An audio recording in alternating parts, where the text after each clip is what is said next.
تم يوم 24 في صباح 24 كان في معركة جوية، وكذلك في نهاية اليوم.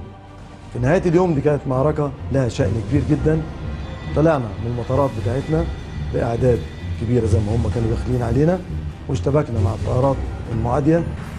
في هذا اليوم أنا أذكر جيدا أثناء ما داخلين نهاجم الطائرات المعادية، دخلوا هم الطائرات تعزيز من على الارتفاعات المنخفضة جدا اللي ما كانتش شايفاها الرادارات، وحاولت انها تهاجمنا. كان معايا طيار بطل اسمه حسن الرفعي، فضل رابط الجأش ومنتظر لغاية ما دخلت الطيارات وأصبحنا في مرمى الطيارات الإسرائيلية.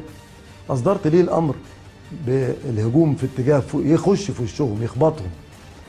ما تأخرش الطيار المصري البطل حسن الرفعي ودخل فعلا، والطيارة بتاعته أصيبت بعد ذلك ب 32 شظية، وتمكن من قتل وإصابة طائرة ميراج إسرائيلية.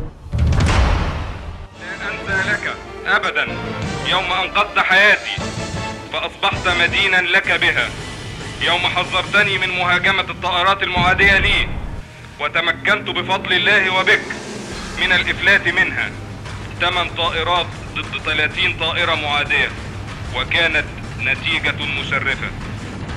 واستطعنا في هذا اليوم صد الهجوم الجوي الغير عادي من طائرات الميراج الإسرائيلية، وأصبنا 6 طائرات ميراج محططة، والهبوط بسلام في مطار من المطارات الجبهة القريبة.